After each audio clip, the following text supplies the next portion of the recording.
tua hi pakai hong na ding ni ko nai pal ta zen agilo pa email ma pau hi ko ham who is our enemy tell me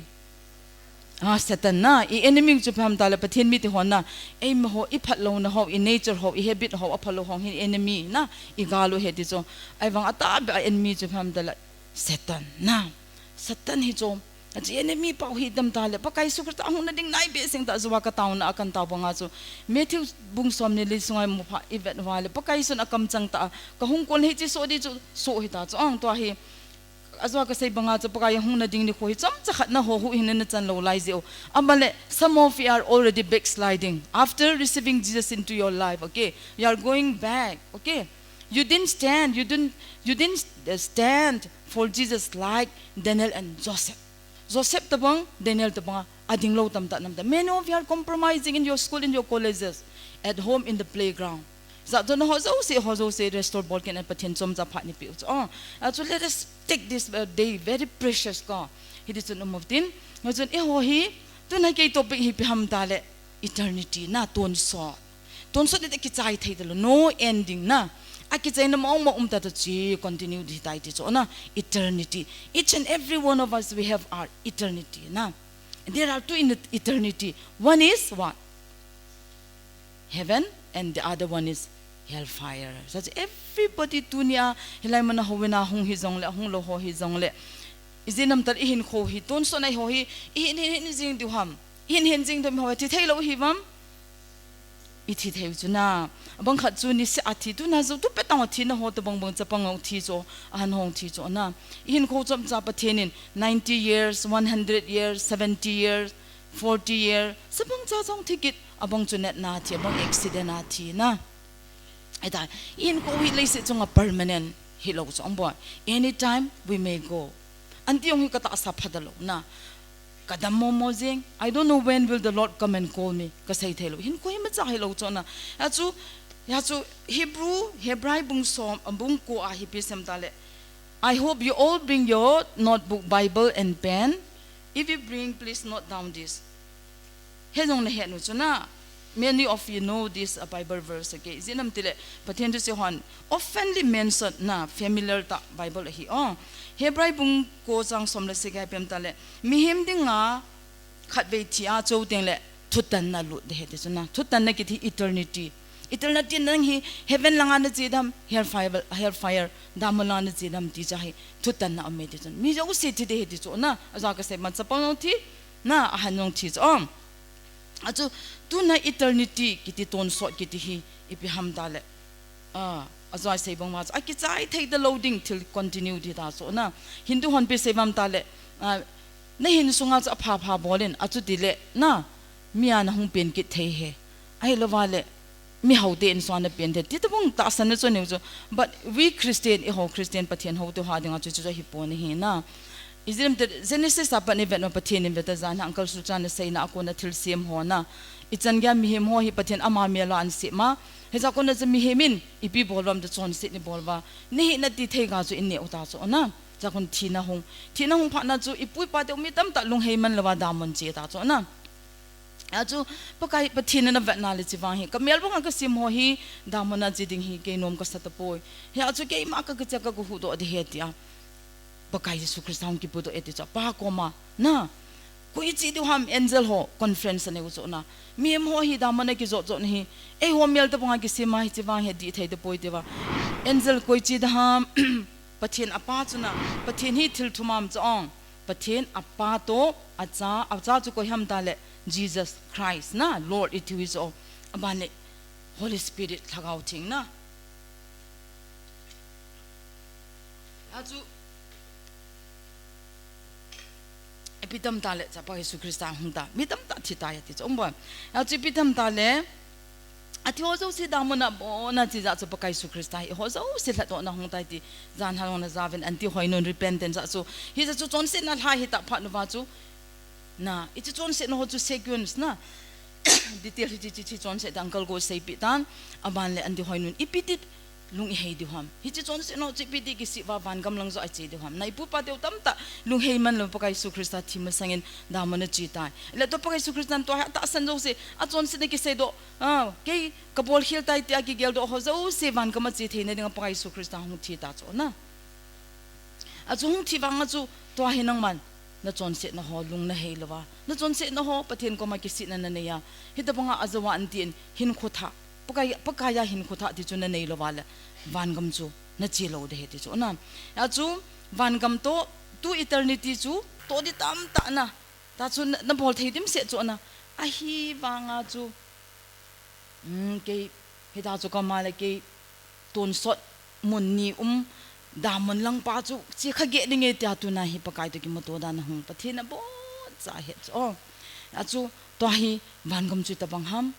damon chu ta bang ham ti chu chom chai vet du chong boy a chu van gam hi ita banga nom ham ita bang mun ham hi chlai ichi te te ne ro pakai a hin ko an chan lo agol hang mel hoi ta thisan kai ne nula city squares of Jerusalem kusung khudung khwaya hita banga dei lo ta anje bwa mel se ta thano ipiza ta banga hin ko mel hoi ta gol han mel hoi lai ta chu hita banga chu vet thelo even now le dei na ding melam poi ti chu na Isaiah 53 chan sim leo jan chan ya pakai na nga ding ke ding na thi ha adi chu imu do ha na ano pe se se chu na but the boy to hai le se chu nga some of you lost mommy or papa na nu na pa thiong ta na bang khat gan thei na vai chat na bang chu net na ai lo le in sunga aloi pan asu gim ai lo le acha te ki sangola le se chu hi boina gan thei na dim se chu na betang I thu tun di pakai ki holding u tu ni to bang phai pakai ki holding ni u khat ting le pakai na ding wa the san kai nel nula asem na ban kami chan ga no mam ta le how many disciples had Jesus in his days Jesus disciple is not a says is not may I hope you all by heart the 12 names of the disciple pakai Jesus says we na mi som lani ho min ho by heart this Sunday school ana ki hilovin lang Peter James John ki thia mani min he common the jeng na am hola hi betang James to John ki ti hi ucha hyon chu Zebedee chapa anu to Salome ki ti anu hin acha pa te ni pathina da pi do jeng na panjo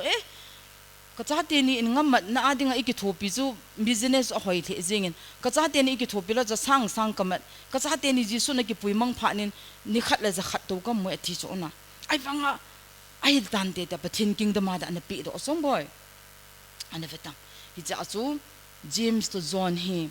disciple somlani la hi pathinen alung pakai so na lung se danan chu beloved John angai lu John ki ti chu na amma ko ma hi ni nung le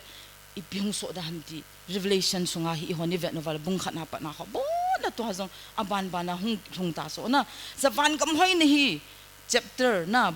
revelation chapter 21 a hi imu cho hi cha hi na cha te ho van kam he anop danan chu no hon van kam hi anop dan chi ta bang he ti a sei the na diu ha point khat se no ha ko na kala no me van kam hi pi te ti vam Hepzibah Joseph who can tell yeah Joseph van kam hi pi te ti vam boy hang pa sa hoi ta me ti vam thinga jong tui ta me ti chuna hi chu boy van kam hi it's God's dwelling place pathin chen hi chu van kam paradise song ticket no chu na ano dan ju chlai pe siam ta le boy you know you learn shapes in your school right school anon shapes za na triangle square na aban the rectangle heart in shape circle shapes a cubit umai chuna is I van gam his square in shape na ibitam tale 12 falong asaida no hi adungjong avai jong abo na kibang jisu kilometer thum mile thum he ti anom alam len ho zo se ki mo zo si sana a ki sa he ti aban le pathin atom na chu pathin patom na hilal to na chair hoita na pathin patom na apat na chu vadung khat hang lo nge chu na vadung khat chu pitam tale ajet ave adung vadung pam zo sa chu thing phung thinga na fruits are there and then in those tree go the tree bear 12 kinds of fruit khasila gaya ti chu na aga chu ho betang pum to no it has season no. Apple also has season, mango also has season, guava also has season, right? But these trees, okay, fruit, every month, okay, throughout generation, throughout forever, bearing fruit. Na, atui thay, na, aga hong chu len ta, na, apple hong chu tipe to hai ho apple atlet pen le more apa ko te chula na, kulama chi te, mango zong na, abande ta chu pura nangin paham. To hai pakai Yesu Krista chike mahane ki if you accept Jesus in this camp and if you go to heaven na du na ne abale van ka manop dan July the description ka chate ho kin ipiti explain ka bol ditam na mihim kamin van kam nop na hi explain a bol zo po ni hi ya chu mi thing polin pisam tale Romans bunggate na Rome bunggate chang som le gate na khom na tulaya iken thay na ho imel chai poi khunanga igo umna diu khopi pakai na thisana isempi na kha no pese it is incomparable at this na for the present suffering is nothing in compare with the joy and the glory we are going to see in heaven this on boy that's no danan chu boy helai mo na chu vetau to hi vetang nothing is free on this earth ka alai prepared hong ta na oh ni khana hi light na fridge na washing machine na chu na hamana hile na braham bra bil chu kholong be ne gave it na nothing is free on this earth we have to purchase everything thro se ki chu ngai na betungo ale pakai sun jing ka le when the sun rises in the morning from the east okay yeah we get the sun the light freely and then when the sun set thum lang ma ni sal hum pha le pathen ki chol ta ven ka cha te sun ni hum ke skula le kha simu cha lal ta ven mu pa te hozong lowana to dukana business bonna lal tabag imuta ven ti pha levo me a he mi chuna pathenin ya chu when the street light on you must be indoor nunga hozong pasal ho sapang hozong in sungam de hetis on ya chu batang van ga ma chu sun la jana ipimam ta la boy janam ta poi sun la jan ka te sorry zanam ta poi tis on no night there na abal hopin zong am ta poi isenam tala pathen chu howin hung hitai ya chu pendala echemoni kilung set mon hi aban le kina aki phun zong am poi na sat na thina aban le pham lung kham na lung hal na thaset na ka na mi lon na zong am ta poi na abal mi usi kilung set na zeng na lion ho to tiger ho to chapang neo cha hong chu ki chem khom dio na no harm at all. Everything is harmless in heaven na. Ano dan si hon abo na isay zo ta povin na. Ya chu. Ipitam tale. Iti ipitam tale vetau boy. A foundation ho na bale get hizat mom the get som la ni meti chong. Is langa solam langa thum na thum lama thum north south na salam dai get thum meti chong get som la ni meti chong. Abala foundation ho wall ho zong hi beham a foundation ho zong hina aba apal ho zong chui pya ki sa am ta le pura song man tam ngan he ti chong aban le a khu song chui chan ge ya no mam ta le sana tunya sana bilba sana ki man tam ta mi hon nupi hon nunga hon ki hap cho na some of us are not able to afford those gold chain na like sana bilba sana ki hap zo long idim se nu chona but when we go to heaven hizike mai jisu na lungthemani ki sanlo na haile when you go to heaven even the streets na lamlen ho ge ya su sana hetis on as pura the city is just like clear glass at its on glass things at the bonga ko things bo be ki te momo am ta poi tis on aban le islai mona chi pim ki nam tal betaw boy the gates of heaven is guarded by Saint Peter na one of the 12 disciples of Jesus na 12 disciple na sayju somla nila hi mi khat pa very common pathin pakai su Christian atta san pen ti taute na Peter amahin van gam cha bi he choya ti chong achu van gam tu na jisu ni kisana le rap chara ni chi ni ting le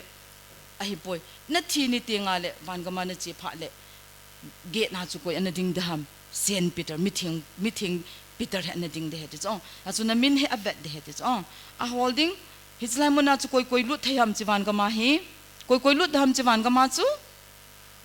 azawa anti in มีขัดจูติวเลยทักว่าเปลี่ยนท่าโลวาเลวันก็มาลุดป่วยที่สุดแล้วนะที่จะเปลี่ยนท่าโหน่ะเปลี่ยนท่าน่ะจะว่าเป็นตัวอุบาสินจงอาเตสมันเสียจุนะอามาจงจันกี้มุทิมันนั่นตัวจ้าเกตา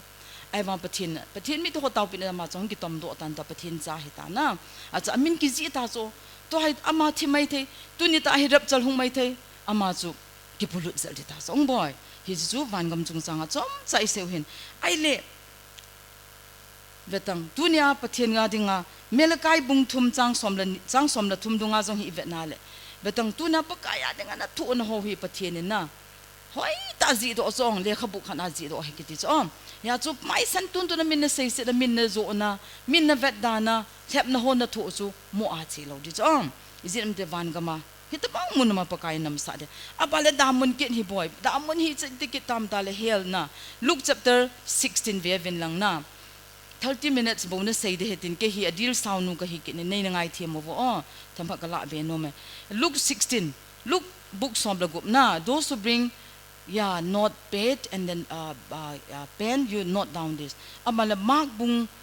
ko chang som la li Mark chapter 9 verse 44 amala Matthew chapter 13 verse 42 Matthew 25 48 hi chidung ha hi itsan ke damun mei dil hi saham ta le betaw boyดามันไม่ดีที่ปีตบังหามเหตุดานว่าไม่คงจนะพัลเบลไอเลดับเบสไม่พูดกี่ฮับเตียงว่าไม่อีกอ้อยเตียงว่าเลยอีลุมนมเบสจะไม่พูดทำจะขัดใส่ตัวข้าไม่เอาทำเป็นตัวข้าเลยดูดโอเซงอันนั้นจิวคนน่ะอันนี้ตัวให้เป็นตัวที่ตบังเกมตรงประเทศพัดพาเอพีโออาหุ่นนั่นดิ้ง extend อาโจนนะฮิมประเทศนี้อีกสันโลว่าเลยเวตังอีปุ่มไม่เป็นตัวนะฮิมเมลหอยตาฮิมเดวันหอยกิมหอยไม่เท่อีเมลจงหอยไม่เท่อีปีพันไอกินหอยไม่เท่นะดามันไอจีนิวลองจะบ่นะฮิบอมดิตายที่สุบอยเบต้าดามันนะฮิไม่กูอินตายฮิกะจิงไอเล่ที่ยงที่ไทยกิดเราที่นี่นะ second date กิดโซนะอาบันเดอไม่กูอินฮิตายฟลามจนอาหารเสฮิปอยที่สุลุงจงอมกิดเนี่ยที่สุลุงหัวจนะตาฮิลุจิงเฮที่สุนักโกสังอาบันเล่ตั้งแต่จอนเซตบอลห้องจอนเซตตรงจุยาจเฮตาจูลุงหัวจนะสุกันไทยกิดเฮที่สุนะอาจูจะไล่มุนาฮีคุยอิจิโนโมเวฮิจาจูอิจิโลนั่นดิเตะว่าปะกายันเบต้าจัวก็ใส่ตะบังอาทิสันมันตั้มตาหิงโกวะฮิตายติจออาจูจะให้พิเศษมตาเลยสไลด์จินโลเตะดิ่งไงปะทินอาหุ่นดิ่งเอ็กซ์เทนบอลาฮิตะบังซุ่มจงพะจงทิลโซเซลุนะฮิตะบังเกมฮอ organize ส่งกิบอลนะฮิซาเตฮอเบต้าฮิสไลด์ดามุนาฮีคุยตะบังฮัมตาเลยกุศฮอโจเซฮอนะนู่นละป้าเซงไงโลโหดามันนะฮิเวตาบอยมีบางขัดนะเซจุนะ one of my sons said like this mommy ติโซดามันนะจีดิงอาหินะทิลเซมกิปัดติลากิปัดนะดามันจีดิงฮิตายติอากิเซย์สามีจงอเมติโซปัจเจนิอามาฮิดามันนะเจเตยดิตายตินอามุเอติโซอีโหไลคุยฮิดิวตามนะอาจูอีป้าจุดอนไอโลวาเลจอนสิจัดบุอีป้าติโหpapa howe na chiute papa na judon nga o papa ji na bol nga o now ji na bol nga o te inaw nu khat inaw pa khat isay pi jong le ngai mong lo na ale het man wan na ham thin ham khat hung ta so na hi chu hin te ka nawe na sei so na mami ati pathin hi ta ivet na vale hi chi pa hi van gam chi lo ding da mun na chi te den mit lung se ta na ve ti so chi ka vet na le isay pipi banga Proverbs bung som ni lokwa ko na ay ki po banga angong vai put le ho so het man lama bol man lawam de hedi so na kyung kan sunga kanaw pa yung so kasi pi banga ngai lo kumizan ham ka zui so na ngai lawa underground na hina minatha so I know I'm sure he will be surely in the hell kanaw pa ji ka gelala ka apul so ta ka do so na ay ta ka sopi hing na lai hong pathin du sai bang lut lo so na hi cho hi hin te ka ti so male hindu ho pathin du za khala ho a chu chi hindu ho hi hon is it the way pathin hello hon pathin du sai pi ungai so na ya chu na sopi khat ni betang ti ta banga sa lungan ta sa ting le san ya lung na he pa hi poi ta nang na ka a chu tu hi so i ho jing jong hina pathin du nga to hi pathin tu hi pathin ni ikisan lo wa le he man lo hela i ho hi ibham hi chi man tha nen in phun dan du ta so boy ya chu ivatam sam bung som 95 verse 7 so ni ki zito ta so tu na hi pathin on za ovale na lung ta sa hi venati so na azu tu hi pathian ko ma hu hing nei chan na dingwa o pakai nei ngai dam te te zo hi che da mon na chun ton son ko nom poi pakai nang ma om na mon no ma chun ka hung no metia ikipi ova ikawa na ipian na ding pha nu chu tu ta he jinam ta le tu hi mita ta lung he man lo hoi da man me dila minute khat bo se thu me tu so pakai please give me only 1 minute Jesus and us ado also 1 minute 2 minute khat bo se chu le se chunga nung chin na pida na thum ham chan no dile ibisam da pakai at nunga ho chun se pakai chik minute khat bo se ka thum hi thil nang ma chai poi le se chunga ka nung chi kit na ka chon se ho ka ki phone da ka lung ka he ya hit tapang tol men hi chin simuna he ka hong lo na dingin ati chu betang e ho hi minute khat jong tuni hum ke imu ki tu chu na patinin nisni ko ni ko ipe jong chai lung itau wa le betang proverb bung khat jang som ni le lia pa chana simta ka ko pet ma na hung lo je bet na hung gan thei wa da man na chi tiong la ti na he ta ka la chu ka het pi lo de na ki het nam tu chun gan thei tang ka ti ding ka nui sa ding na he bet chong aju tu na patin na lung se ni chu grace we are in grace time lung se na khanga im na la but this grace time will be very very very short na ye chu ka sai bonga chu to hi manu le se ni boy che ta na hita bong kem hi ko mi san sai thelo chula corona a kho che khan hong tai tile howen kha ben an ti do ta ni na